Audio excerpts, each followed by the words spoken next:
All right, welcome to This Week in Drones Tuesday edition. I'm very excited to be joined by a great guest, Barry, who is with Flying Lions, which is a really awesome organization that he'll kind of introduce here in a moment.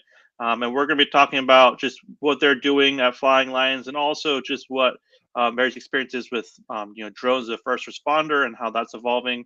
So we're very excited to have you here, Barry. Go ahead and introduce yourself. Perfect. And just real quick, I'm sorry I didn't catch this before, but it's actually Flying Lion singular. So not that Oh, I'm I'm sorry, the Flying lion, but Lion. it's a singular. No worries. Uh, but my name is Barry Brennan. I'm the founder of Flying Lion. We are Southern California based, nationally helping out law enforcement agencies, actually in North America, so Canada and the US. And we started our mission about 12 years ago. And I'll be happy to talk more about that. But thank you for the opportunity to be here and pleasure to meet with you and all your guests or all your participants. So Definitely. And I know you had mentioned that you guys had started Flying Lion when you were still, or I guess you're still actively involved with the police, but you started a few years ago. Can you tell us a little about the history and kind of where Flying Lion started? yeah, so I've been a reserve police officer for about 22 years in total. I did 3 years when I was in college in Northern California, and then when I moved to LA, I took a 16-year gap, but always found myself pulled back into the law enforcement environment. So in about 2006, came back to Redondo Beach as a reserve police officer. So my day job was logistics. I was a logistics vice president, responsible for a small company here in Southern California, but I wanted to promote to the C level. So I asked my boss what I could do to move on to that next level, and he suggested I get an advanced degree. So at that time, I got a master's degree from USC in business administration.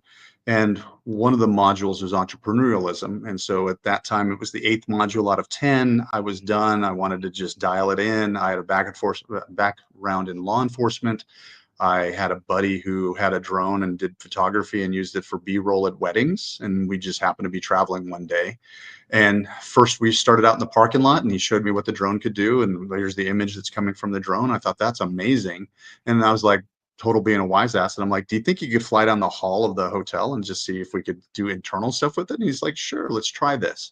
And so the moment he did that was within a week of there being a canine in Anaheim that was shot. And I thought, wow, this technology would have been able to save the canine from getting shot, as well as any human that needs to look around a corner, or the application of even search and rescue. And so it struck me as, for that module, why don't we come up with using drones as an inexpensive helicopter alternative? So my study group got into it.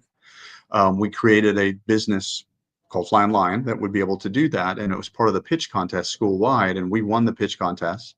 And somebody asked if they could buy it after that. And I thought, maybe there's value here. So let me go talk to my chief. And at that time, the chief of Redondo Beach, Keith Kaufman, I remember when I first pulled out the Phantom, he looked at me like, oh, it's a toy. And I was like, yeah, it kind of looks like a jellyfish, but let's just see what it can do. So I put it up at altitude and we were able to see an entire beach city's block. And so the idea of it being a containment and truly went from thought process to it really could be the alternative to us getting air support for critical law enforcement missions.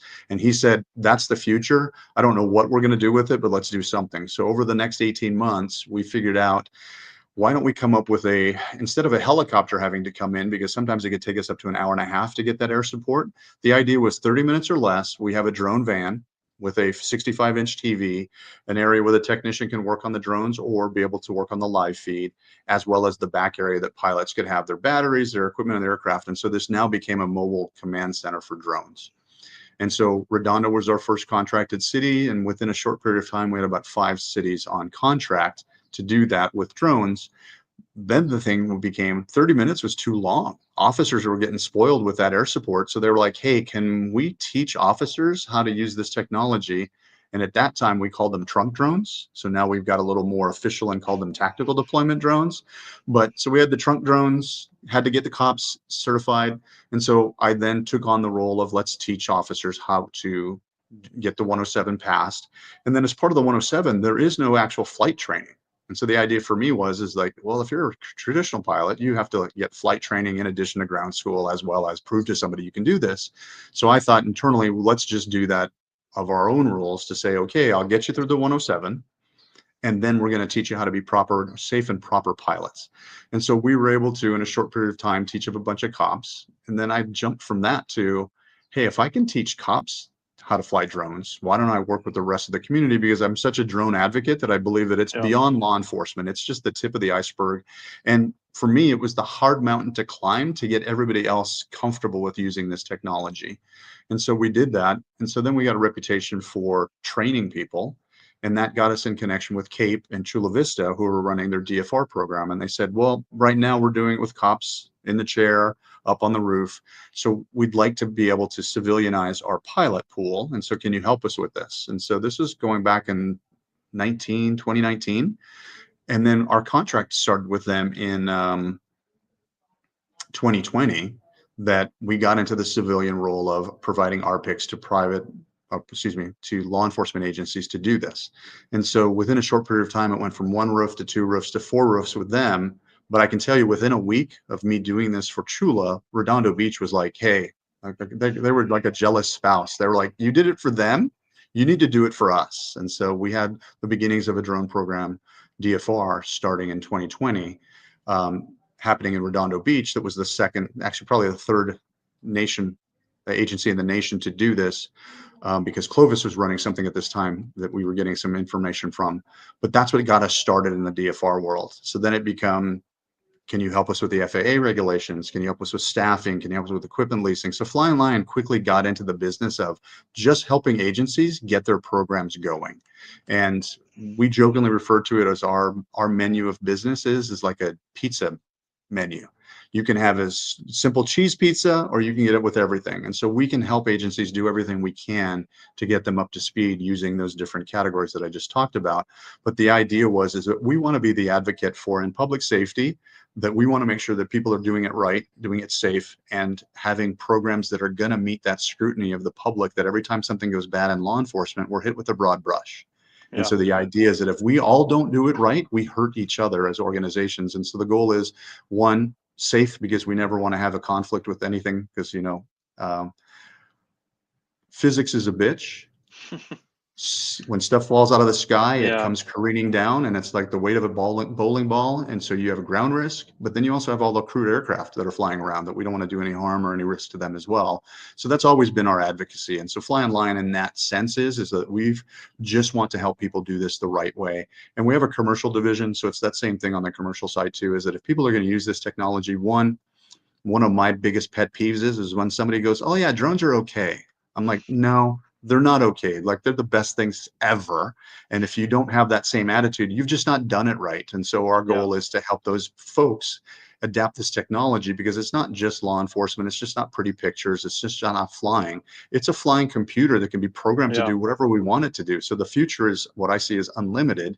And, from an FAA perspective, I get it. They want to protect the ground. They want to protect the crews, but they also have to realize that they're talking tens of 15, 20,000 flights of crewed aircraft a day. There'll be millions of drone flights. This is the tail wagging the dog if they don't focus on this as being something we all need to be looking at.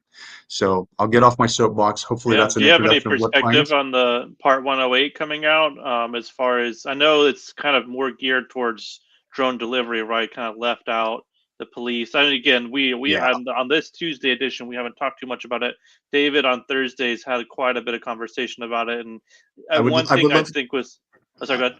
No, I would love to connect you with my partner, Stephen Katz. He does more on the regulatory side, and we are working and getting into that 135 or 108 for deliveries. And he'll be a little more politically correct for me. I think that it was just something that was shot out of a cannon to get stuff out and on. Yeah. But with the 2 million responses, I think they've got a lot of work to do to incorporate everybody. But that's what I see as this whole industry is all about, incorporating everybody's aspects to it to make it work for everybody. Because if we just get myopic and look at one thing at a time and just create these cylinders or silos, the challenge will be, how do we get the greater usage? Because there's a lot of technology and equipment we haven't even invented yet that'll make all of this better for us.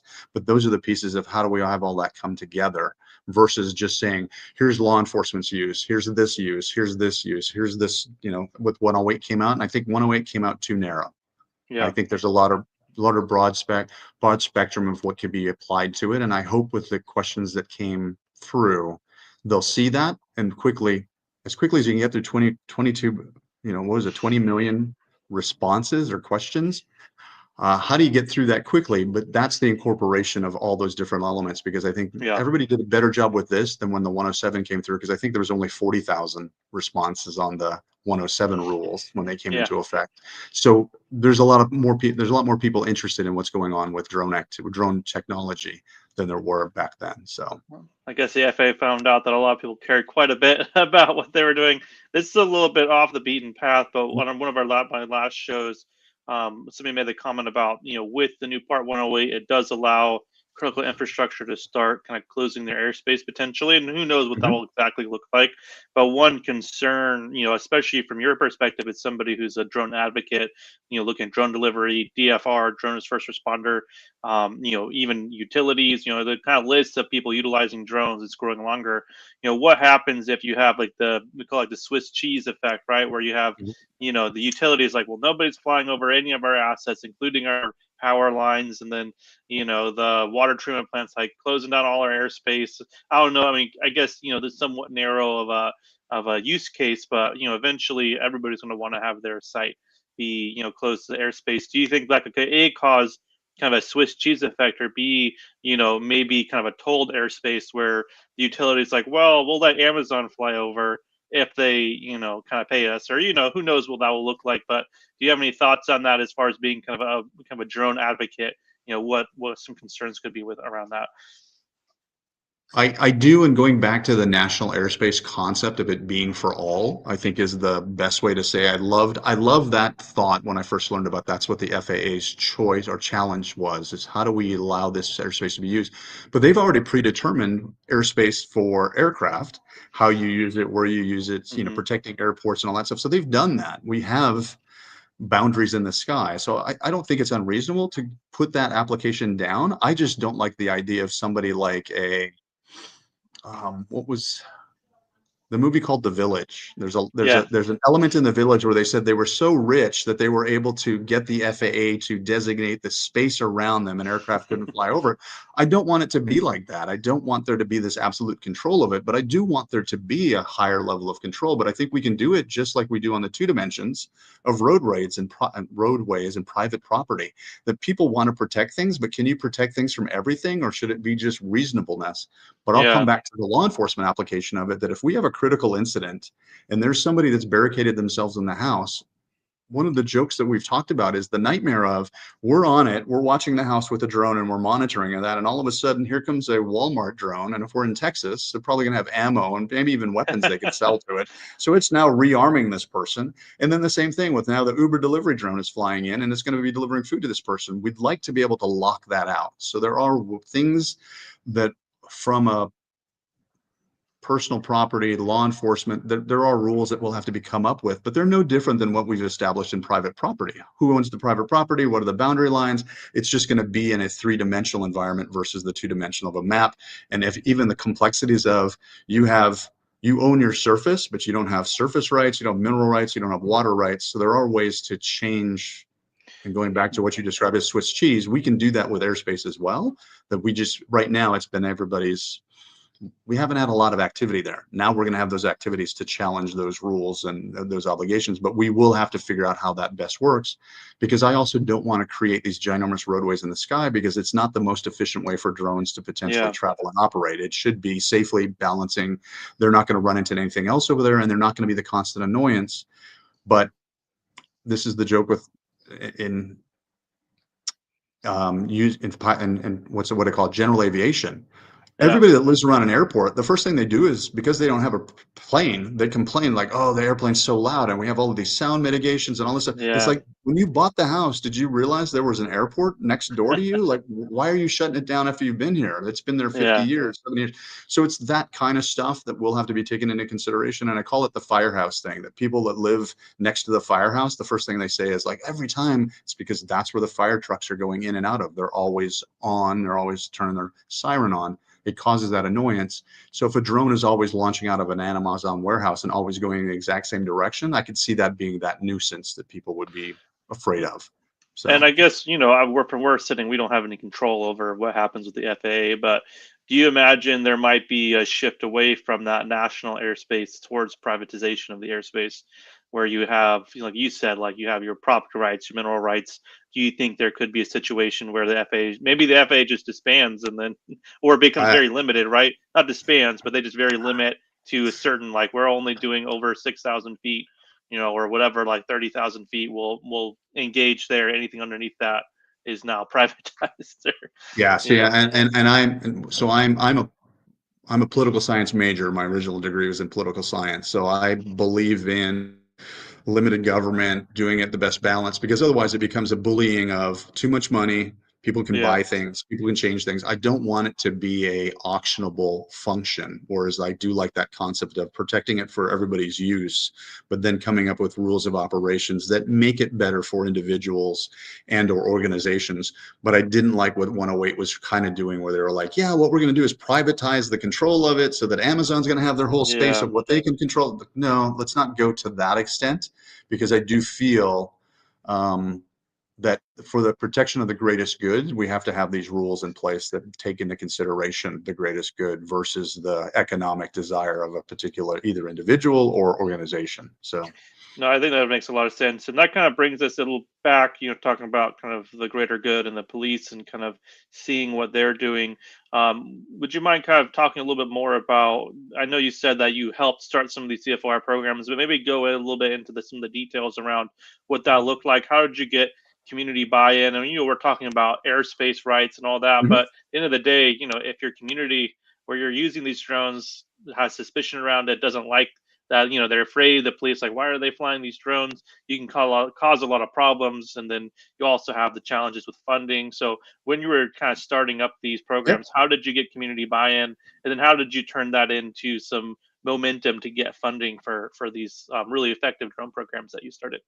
So Flying Lion started in 2014, and at that time, when you said drones, drones were the things that were in international airspace killing people, Yeah, and so there was a really negative connotation to drones, and we almost were going to ban it within our discussions to just say we'll call them UASs and UAVs, and that even got more complicated because then you had to explain what that meant. But then the best thing in the world happened. Everybody got a drone for mm, Christmas or their birthday, and so now drones were exciting, and everybody's drone, drone, drone. And then it was about how can we train people properly. But with that said, when the community started with drones from a law enforcement perspective, it was one or two techie individuals in the organizations that said, hey, I got this, kind of like what I did. Hey, I got this yeah, thing. What do you think about it? And so there was a reluctance from that administration to risk being the first, as we like to say, through the door, that let somebody else figure this stuff out. And so there were five agencies that started doing it. Bunch of them got slapped in the hands because of the ACLU, and you're going to be watching and spying on people. So then drones got tied into that whole concept of, well, you're going to be spying on me. yeah, And that's where that negative element came to it. And what we found as we talked to these different communities, and Redondo Beach was no different. We have 65,000 residents. And every one of those residents that you talk to, the moment you fly a drone, they're like, oh, yeah, I saw the drone and it was spying on me. It was watching me. And yeah, I'm like, it's not designed for that. And chances are, if you see the drone, it's probably not watching you. So we were able to convince people of the greater good use because we could show video in cases and have the policies in place that we're going to prevent people from, and us being a beach community, a couple of naysayers were like, oh, you're just going to use it so that you cops can go up and down the street and up and down the beach and watch for people in bikinis and things of that nature. And I was like, yeah, no, that's not the application. And the transparency that was established by having software like a CAPE or one of the other DFR softwares that allows that transparency to show the drone was on this mission, it was looking in this angle, this direction, and with all that telemetry, it helped make that element go away. But what we yeah, found is the tinfoil hat people that were all about spying and it's reading my brainwaves, they were loud. And the people that were drone advocates weren't loud. We were like, yeah, it's not used for that purpose. So we kind of had to really get to the right council members that were getting those tinfoil hat people, talking to them and telling them that this is going to be used for all these nefarious uses, and show them and tell them and educate them of what's the real use and real application going to be, that they could then turn off that snippet or that heckler that says you're going Yeah. to use the drones for this, be like, that's not what they're used for. This is what we're going to use them for. So that's what we found was that discussion. Did a lot of initial open advocacy for having the drone available, going around to open houses, block Yeah. parties, all the positive uses of this. And we had a couple of, as I said before, early wins. Here's the value of the drones. It saved an Yeah. officer from having to go there. It saved an officer from having to roll code 3 miles through the city. These are all the benefits that came from it. So then that acceptance became to the point now where I can almost guarantee you there's no city in the US or globally that's going to say drones aren't going to be able to help us. There's still the Yeah. concerns and the worries, but we can do that procedurally as well as open, and transparent use of them will help alleviate those concerns.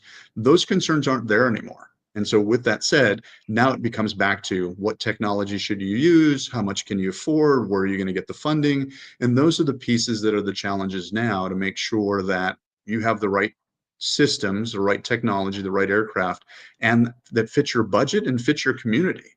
It's kind Yeah. of like you don't want to have a cannon to kill a mosquito.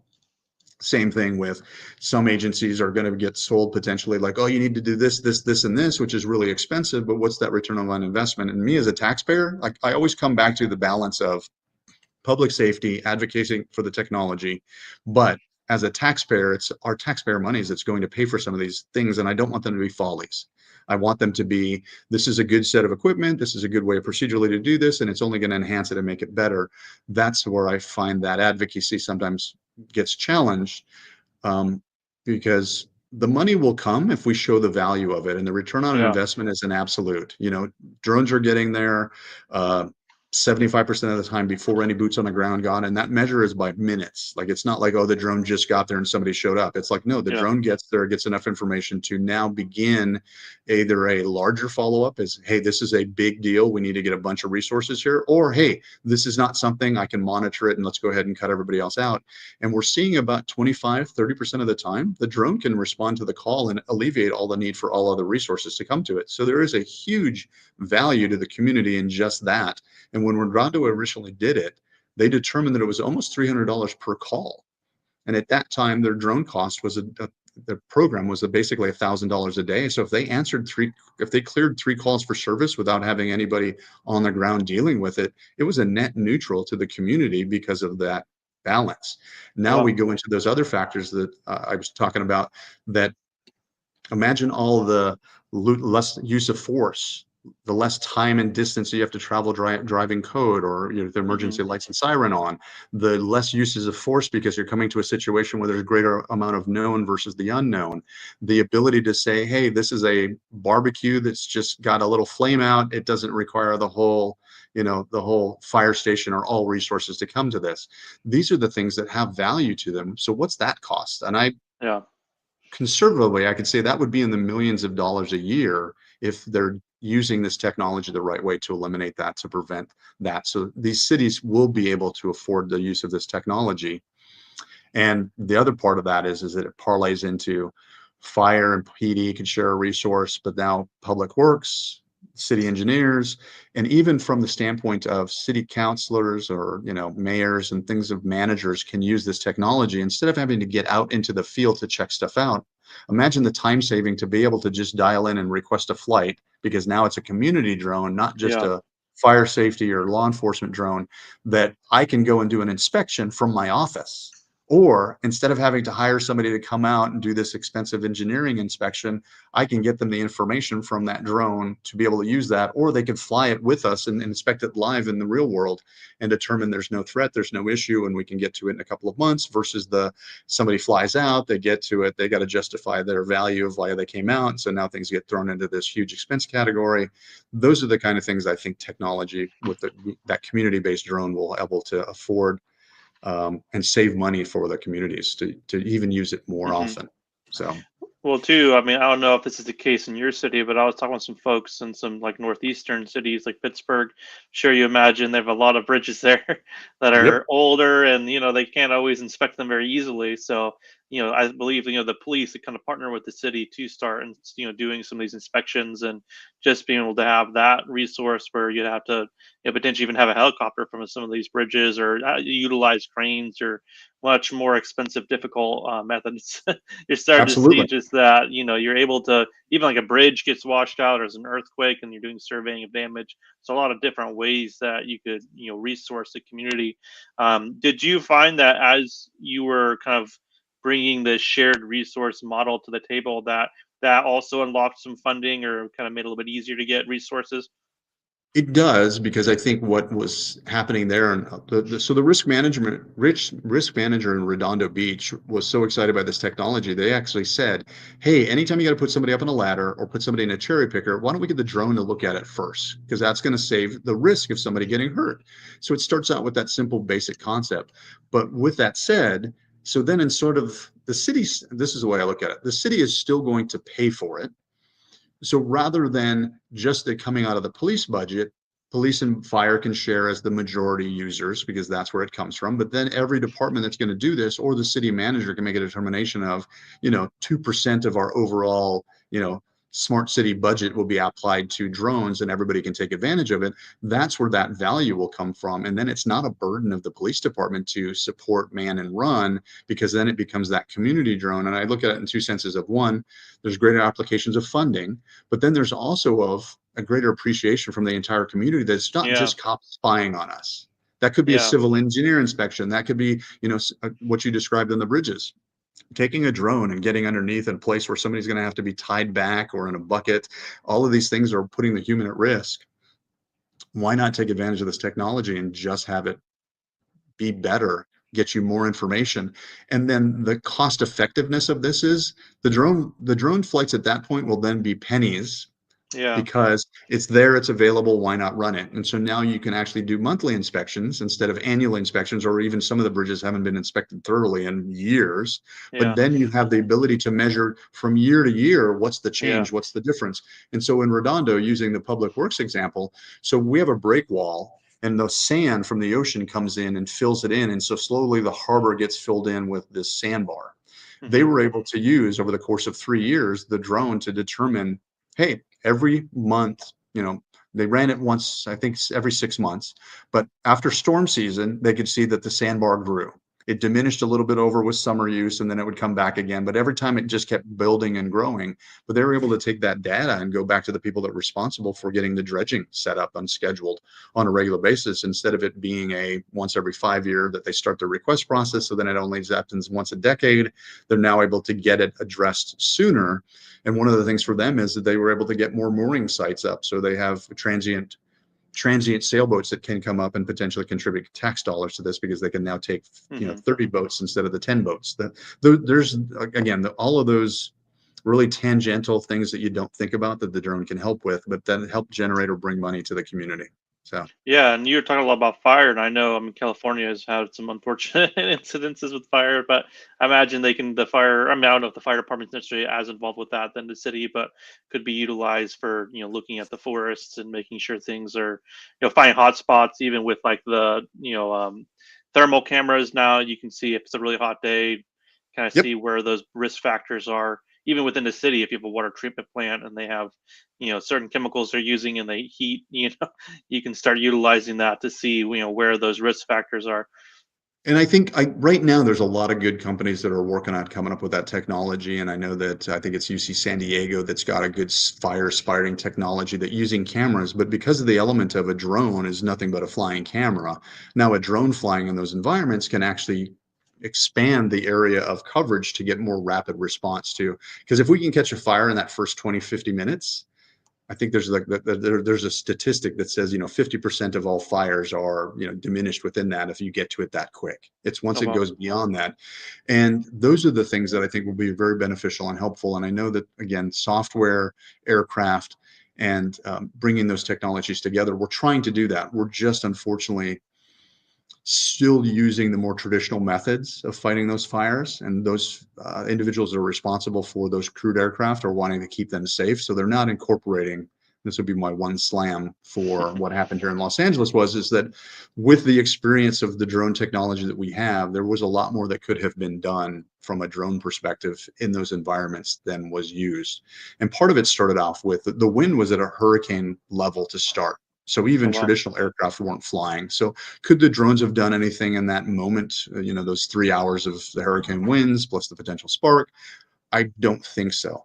But could it have done stuff in the weeks in advance? Yes. Could it have done stuff in the immediacy afterwards? Yes. Securing the area so we don't have to have hundreds of police officers roaming neighborhoods to prevent looting. Could the drone have covered a greater area at a better cost? Absolutely.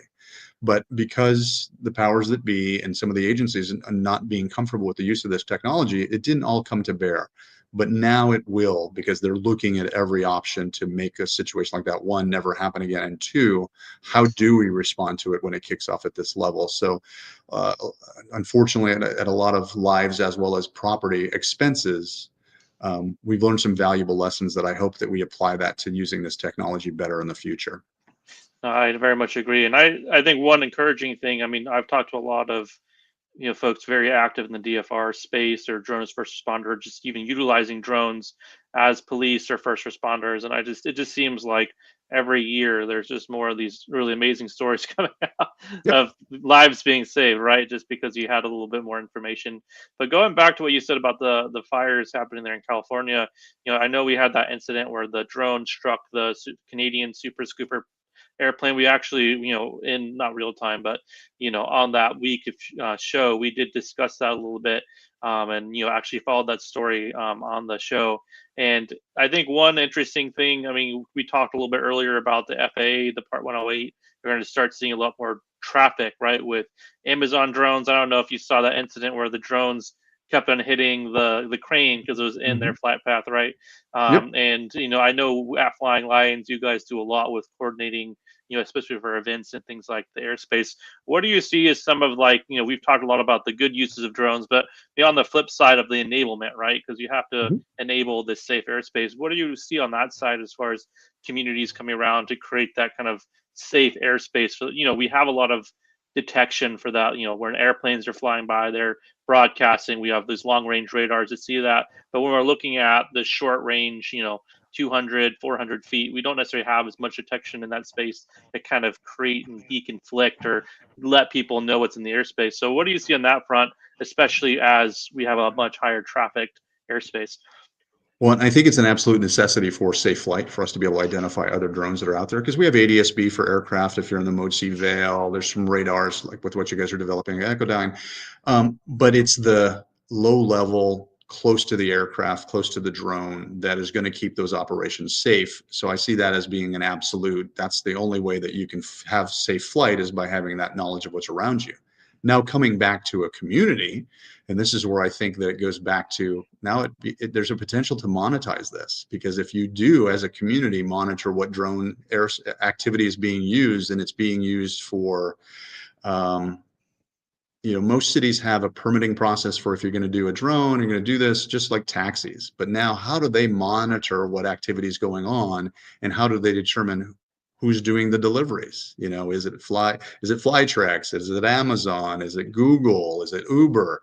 That if they had a system that they can now, every time it comes in and as a commercial drone flight, much like they do with vehicles and trucks and taxis or Ubers, they get a percentage of those activities. So why would they not want to position themselves in that same light of, hey, if there is potential for financial benefit that can offset a $500,000 system that will be able to cover our system or city, things of that nature. That's where I see it all comes together, that these cities can now say, we're going to create a safe drone airspace because we want to keep our community safe, but also the side of, hey, maybe we can get some tax revenue from this because of the activity that we can monitor. And that's why I really talked about it going hand in glove, because in order for you to have safe operations, you need to have the operations of what's going on in your environment and how do you control that. That's the easiest way. And putting the burden on a police department to now get millions of dollars of these systems is too much for the PD. Yeah. But now if we can tie it into the community drone and the community, to fly community drone safely, you also want to monitor what's going on. I think it really goes well to say, okay, community, city, region, you need to come up with this because this is the best way that it now becomes a shared cost, not an individual location, organization, or pilot that's wanting to fly safely. But that can tie back into those different ways of maybe being monetized from a positive maybe even a net positive value for the community versus it's just $1 million expense for us to fly our drones, right? So Yeah, and I know we've been seeing, on the radar side, we've been having our Ecodon radars deployed across cities now. So you're starting to see cities start to, purchase it for the whole city. So that way you have that high kind of resolution view of mhm. what's happening in the airspace. And you're starting to see a lot of folks using TAC. I don't know if you're familiar with TAC, I but am. that's becoming a lot more common to help deconflict between the drone pilots and the manned aircraft like helicopters. But one thing that it seems like in a broader sense, because obviously when you're looking at the radars, it's just a piece of that stack. You have remote ID, RF detection in there Yep. as well. Like it seems like a lot of people are kind of siloed when they get these kind of resources. You have the police with their remote ID and radars. You have the utility with their setup of remote ID and radars and all that, and then you're kind of moving down the line there. And I wonder if there's a good way, like you said, for there to be some good way to share this data, so that way if you are running, like let's say over LA, you have hundreds of different sensors from different constituents, but there's an emergency happening and the police needs to tap into all of that data.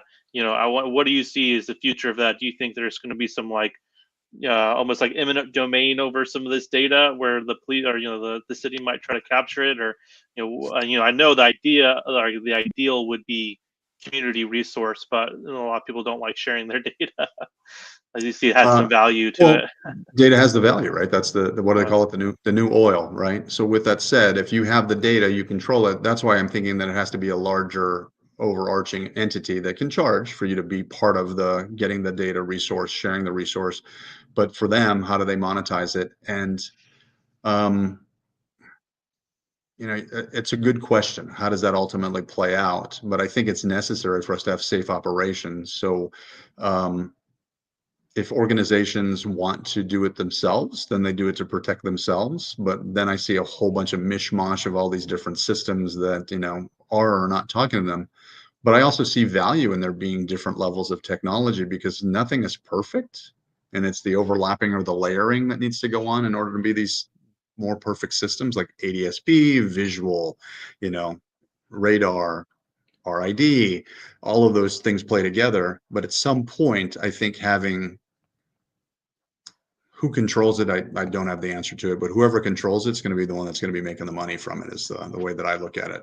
So, yeah, it's interesting. I think one thing that I've noticed, just because I am in this space quite a bit, and I've talked to critical infrastructure folks, people in LNG, energy production, like utilities, and it seems like a lot of these folks are utilizing the police as that kind of center point for gathering this data. Because I've seen some these kind of like large LNG companies who want to protect their facilities from nefarious drones buy the detection equipment and then give it to the police as like a write-off, and then that way the police have those resources. So in some ways it seems like if we do want to get to that shared resource model, it seems like the police might be that focal point for getting pulled into that kind of role of managing that ecosystem of sensors. I don't know if you've observed that too from where you're sitting, but that's one trend I've noticed. so being a cop, that perspective is yes, we'd love to have that control, but I also see that being another thing that gets into that big brother element of, your what is your responsibility and your overall arching expectation from the community. Sometimes that may be seen as too much, but I do think because of what I've seen from our perspective, there's no other organizations in the world that do more than protect public safety and law enforcement because we're flying missions all the time, all kinds of crazy weather, all kinds of crazy environments. So we are the ones using it the most. And so I do come back to it talking about community drones can be set up for the community, but they really should be managed through the public safety element because those are the ones that are the best using. They can schedule time that's available. They know when the critical need or kicks off. So yes. So to answer your question, I think that might be the simplest, but because it's data and the potential uses of it, not sure if you want us to be the ones that are completely controlling that element of it. So Yeah, I guess it's I'll split that a little bit in my answer. That yes, I think maybe. we're probably the best suited to have it, manage it, and use it. But the controlling of it, I still think that could be something that at a community level, just like when you have a Freedom of Information Act, When it becomes into the police world, it's one of those ones that it can be demanded of, right? Because it is Yeah. but for even a city, they still have that responsibility, just not to the level of evidentiary that law enforcement is held to.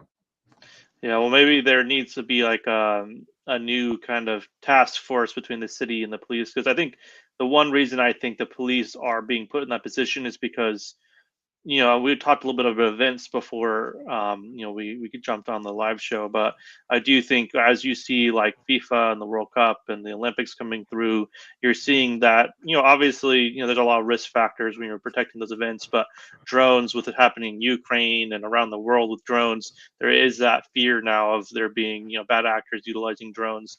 And you see the same thing around critical infrastructure and all of those different types of, constituents that we talked about, and the fact that police are touching all those people, and then also have the most need to go places, right? Because Amazon might not need the entire, maybe they might need the entire city covered with sensors, but utilities might not need that, or different partner people in that situation. It's we'll be more siloed. So I think that's why the police gotta get pulled into that. But kind of it's interesting to me as well when we're talking about these securing these events. It seems like the police are also being pulled in. I've talked to a lot of law enforcement agencies who are like, well, we're told to protect the World Cup, or we have a stadium where they're doing training, but we don't have any. We're like, we don't even have drones. Like, well, how are we supposed to protect them against this? So what are you seeing on your side about kind of preparedness, or what could we be doing better as a community to make sure we're protecting these events, and prioritizing that for law enforcement, not just leaving them to figure it all out? Well, and I think that becomes the challenge, and where I've described it as there's a selfishness that goes on in these particular events, where each individual that may have drone experience, drone knowledge, will come in and do things a very specific way to what they've experienced or what they've done. I'll call that a silo. Then you have smaller agencies that don't have any of this, that are all of a sudden once every 10 years, using the golf example of, the tournaments, they rotate on a 9-year, 10-year basis, that they lose all of that knowledge between those events. And this Yeah. didn't exist 10 years ago. So what's it going to be like in another 19 or 10 when they come back on again? So I do think that either the organizations themselves have to do a better job. And I really, from what I've seen it from, this is going to be my taxpayer conversation, that the people that are putting on the event are the ones that are making the money from it. And they may sound like it's an altruistic thing, but the reality of it is they're making money. And they have to put up fences, they have to provide porta potties, they have to provide, emergency services, communication, and all fun, right? So they have to do all of this stuff. But when it comes to the drone and security, a lot of them want to go on the cheap of like, well, no, you're the cops, you're supposed to protect us.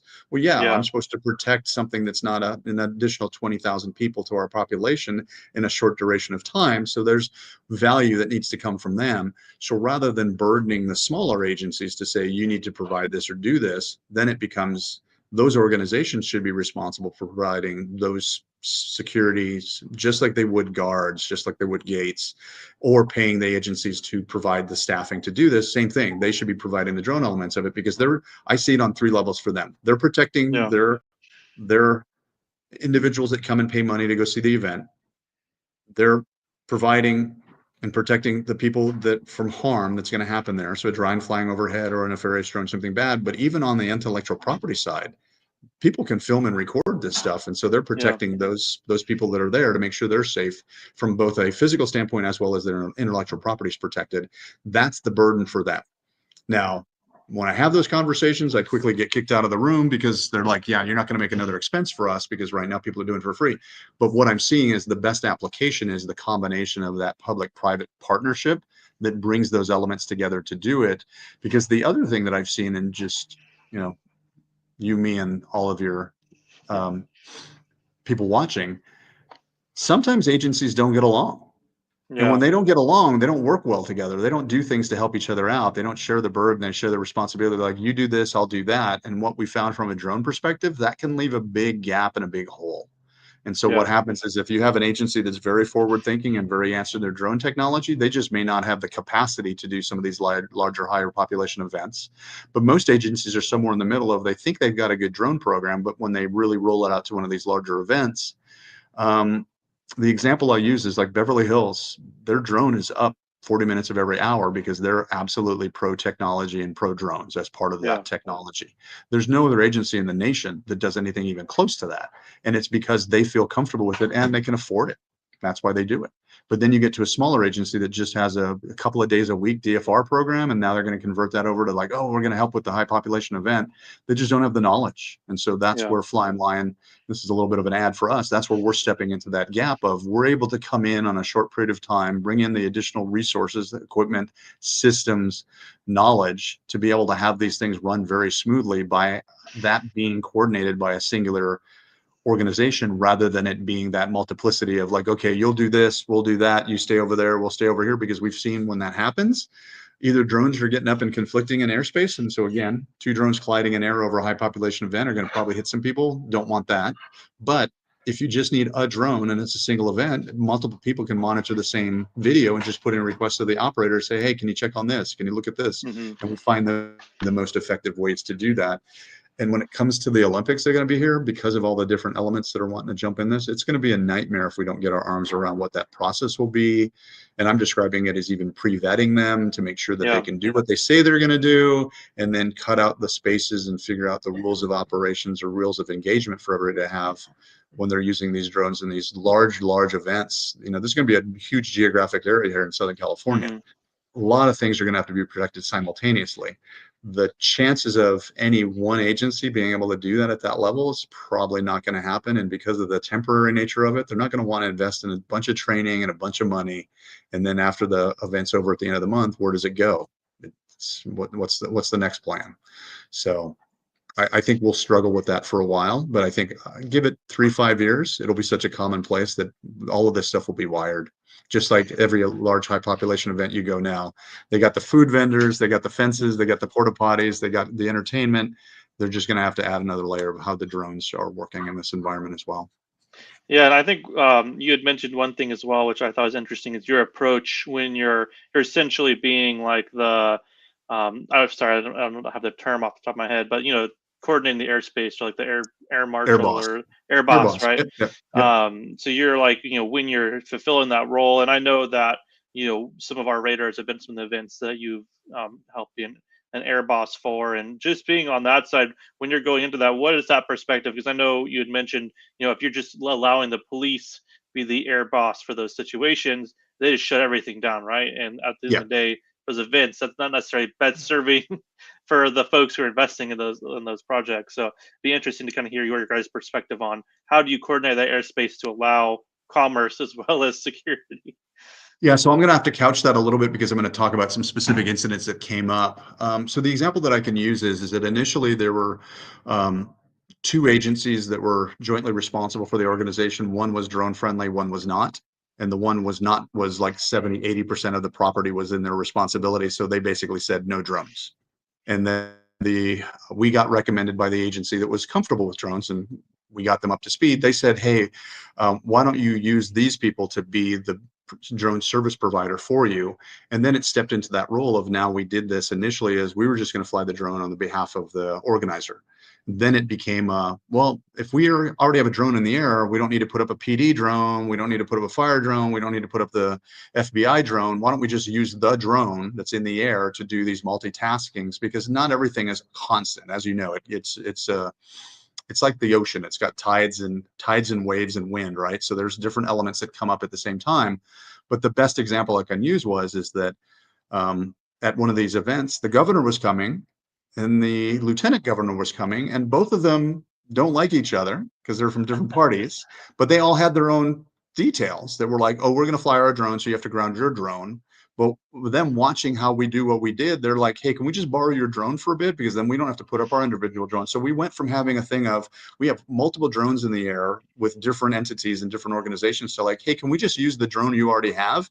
And that way we'll be able to do other things. And that sharing of the resource became better value for everybody versus that competition of like, well, no, you have a drone, I want to have a drone, I'm going to fly my drone at the same time you fly drone. Where we find that it becomes more of a continuum to just have that drone available for whoever needs it. Does operations need it? Is it a security thing? Is it a, hey, we got a lost kid? Whatever it is, the drone or multiple drones in that environment can service that versus having a lot of different individual organizations wanting to do things on their own. They share that resource, and operating out of a joint operations center, the value of having it available for everybody in that room. So you have like 30, in some of the larger events, 30 organizations represented in Well, this room. They can all put in their request, and the drone just get kept busy, or we fire up another drone. That's the other part of that. If we do it right, we have it layered with different drones to do that.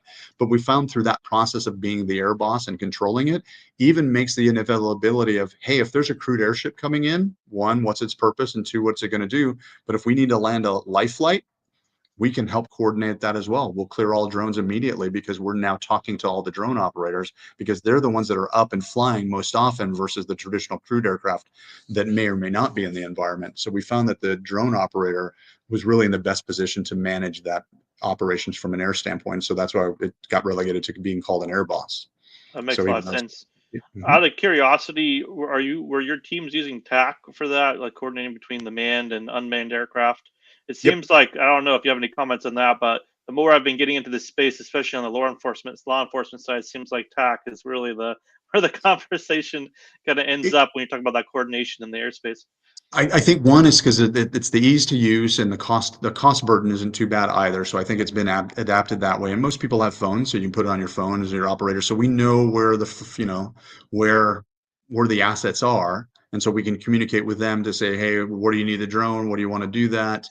And that coordination becomes much better when we can see them, they can see the drone, they can see the view from the drone, all of those elements coming together, make it a much better operations. Now the challenge is that single pane of glass theory, which is wonderful. Everybody wants single pane of glass. The reality of it is either that glass is going to be so opaque with all the crap that's on it that I can't see shit anyway, or the reality of it, there's still a balance of some things can come together and make sense logically. This is how we're going to do this as an operations, but still stand alone in other systems, because I come back to, there's nothing that's been invented yet that does everything. It all does some things good and some weaknesses or opportunities. But the reality of it is that layering, we need multiple things to help it be the best system out there. And that's what I think we push for as an organization is how can we blend these different technologies and different applications to, one, be the right tool, and then Yeah. cost effectively, what's the best way to get this? Because as the drone advocate that I feel that we are, Hmm. I believe that until people get that experience of like, this thing's amazing, they'll still be kicking it around like, it's not that big of a deal. But once Yeah. it comes together and it's done amazingly, they can't live without it. And that's what we've Yeah. seen in these agencies that have tried DFR for a short period of time before the big investment. They all fall in love with it and they find the money. And that's where we talked a little bit about, like, they can all say poor, poor, poor, poor, poor. But if they save up enough of their nickels and dimes or get some couch change to get a drone trial, the trial will generally convert it over to a full-time program, because you see the value in that short period of time of how amazing this technology is when it's done right, and they convert quick. And then the powers that be find money in weird resources Yeah. in weird places. That's the one thing that I've seen. So There's always money if somebody wants to find it, right? we Um, just need the person that can control that checkbook or can make that yeah. advocacy of like, we need this above everything else, and it gets done. So That's really good insight. We're about out of time, but I just think one thing you've kind of mentioned quite often is kind of this idea of shared resource. And I kind of, my personal theory about that is eventually 10, 20 years from now, you'll probably drones, as well as drone detection. We've talked a little bit about that, but I feel like everything's kind of moving to that almost as a subscription service where the yeah, city will just have a network of sensors, and then when you're flying, you'll pay a certain amount to be on utilize that network, and then maybe Amazon or maybe you guys or whoever make a combination of a bunch of different players. You'll just have that drone as a service where whatever you need, you just put a request in, and then the drone goes out and does that. But it seems like that's kind of the where things will head to in the future. But I don't know if you have any thoughts on that. well, Just I, like, I I agree, and I think it, because if you look at, and it's weird because it's hard to tie it into anything specifically, because it's a combination of aircraft, mobility, computers, that it's got a bunch of different combinations of how it's going to do and how it's going to be used. But what you described is there's things that can be shared, and those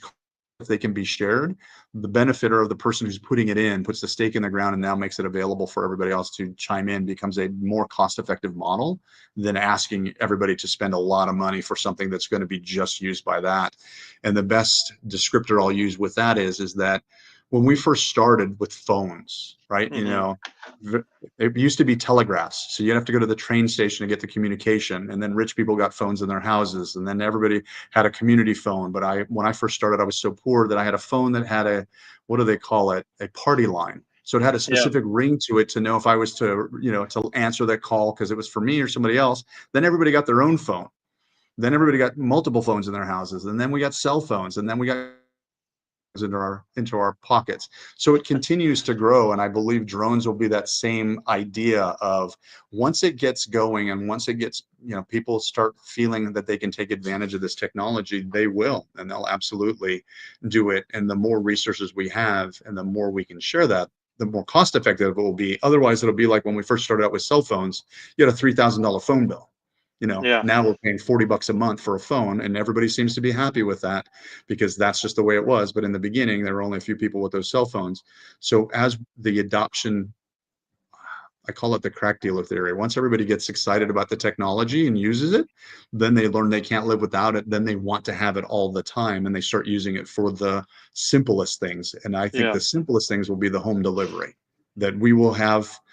I like this from a resident in the standpoint of I won't have to worry about all those Amazon vans that are double parked on my street. It used to be FedEx and UPS, but now it's more Amazon stuff. Those can go away because I'll have drones delivering. And the drones will be loud in the sky and flying around, but they'll be intermittent and quicker than driving around in a truck that can only do 15 deliveries. I was in the logistics business, so I know a medium-sized truck is only capable of like 15 deliveries before they got to come back to base. Whereas a drone, they're going to be so much more efficient. And I think there's the huge value there that we will use them for everything and anything. So, yeah, it'll be kind of like, I know everybody's really excited about AI, and that's kind of like, oh yeah, AI this, but I think drones are more the real world version of that, where you're actually kind of the compute and the technology kind of meet in the real world. And you're going to exactly. have, like you said, it's just going to be ubiquitous. It's going to be like, everything we do, there'll be probably some element that's getting connected to drones. But yeah, I know we're up on time. Was there anything else that you want to say before we wrap up? Or I feel like No. you had some great comments in there. All right, perfect. Appreciate the opportunity to chat, and sorry if I got a little crazy with some of the ideas, but No, that's great. appreciate your time. Thank you very much. All right. All right. Thank you everybody for tuning in, and tune in Thursday to see David's show. And thank you for coming. Thank you. All right, and you could